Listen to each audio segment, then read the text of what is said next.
let's be real for a sec. Planning a trip should be exciting, but these days, airport anxiety, it's a real thing. So is that 2-hour arrival window, the one everyone throws around, is it really enough anymore? That's the million-dollar question, isn't it? And with all the travel chaos lately, it's more relevant than ever. Totally. So today's deep dive, we're tackling that question head on. And I think listeners will be surprised by some of the insights we've got, especially for those who think they've got airport travel all figured out. No spoilers, but let's just say our source for this isn't your average travel blogger. We're diving into a blog post by Uncle Jesse. Uncle Jesse. This guy's a legend. Seriously, this isn't just some guy who travels a lot. This is someone who lives and breathes airports. He's seen it all, from the best travel hacks to the worst-case scenarios. What I appreciate about Jesse is he's not afraid to tell it like it is. He's got the data, the anecdotes, the whole 9 yards. All right, so no more teasing. Let's cut to the chase for our listeners who are already stressing about their next flight. Yeah. What's Uncle Jesse's golden rule for 2024 airport arrival? Okay, get ready for this. He's recommending a solid 3 hours before your flight. 3 hours. You heard that right. And buckle up. He even suggests 4 hours if you're parking off-site during those super busy travel times. 4 hours. I'll be honest, that sounds a little intense. Like I'm picturing myself setting up camp at the gate. Right. It sounds like a lot, but here's the thing. He's not talking about spending 4 hours in line. It's about building in a buffer. Because 2024 travel, it's unpredictable, to say the least. Okay, so it's less about the actual check-in process and more about being prepared for anything. Exactly. He's got stories, and trust me, some of them will make you want to pack an overnight bag just in case. Like what? Give us the juicy details. Oh, he talks about being stuck in traffic on the way to TPE, total car trouble, out of nowhere. Another time, he gets there with what he thinks is plenty of time, only to find the parking lot completely packed. Wow, yeah. Those are definitely things you can't always plan for. Especially during peak seasons, it feels like anything that can go wrong will go wrong. Exactly. And while you can't control traffic jams or full parking lots, what you can control is how much time you have to deal with those curveballs. That's where Jesse's advice comes in. It's about that peace of mind, knowing you've got that cushion. 100%. And it gets even more interesting when we factor in some of the behind-the-scenes stuff happening with airlines right now. Remember all those staffing shortages? How could I forget? It's like the biggest travel buzzkill. Well, guess what? Those shortages are having a ripple effect on airport check-in procedures. Jesse points out that airlines are now closing their check-in counters a full hour before departure. Rolled up an hour, not the usual 30 minutes. Nope, 1 hour. And he says it's one of the biggest changes that travelers are just not prepared for. Wow. Okay, so if you hit that 1 hour cutoff, you're basically, what, out of luck? Pretty much. You're looking at rebooking fees, maybe even missing your flight completely, then the stress of scrambling for new connections. Yeah. It's a mess. Yeah, that's a hard pass for me, especially if you're on a tight schedule or, let's be real, a tight budget. Speaking of budget airlines, Jesse brings up a good point about them. He says they often have fewer staff and less flexibility. Makes sense. Fewer staff, fewer resources, more chances for things to get backed up.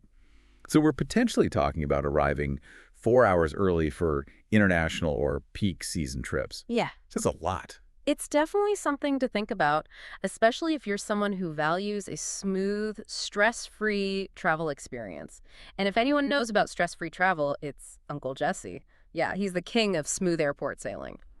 But it does make you wonder, though, if you're embracing the whole early arrival thing, what do you actually do with all that extra time? Yeah, I was just thinking that. I'm picturing myself wandering around lost and bored. Yeah. Not exactly a recipe for a relaxing trip. Well, get this. Jesse actually has a whole section in his blog about this. He's all about turning that potential boredom into an opportunity, particularly at TPE Airport. Okay, I'm intrigued. What's so special about TPE at 4 in the morning? Food, my friend?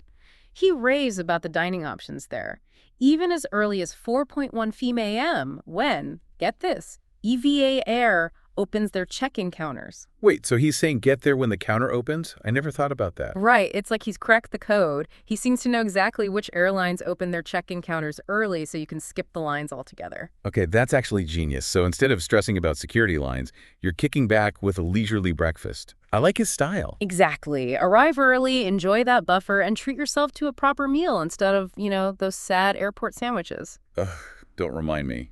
Okay, I'm sold. Uncle Jesse's turning the airport experience into something I might actually enjoy. What a concept. But speaking of travel experiences, I know our listener today is all about Japan, so let's shift gears a bit. Perfect segue. And Jesse actually dives deep into some. Okay, that is super helpful. Definitely bookmarking that. But knowing my luck, I'd be the one to get stuck in a delay.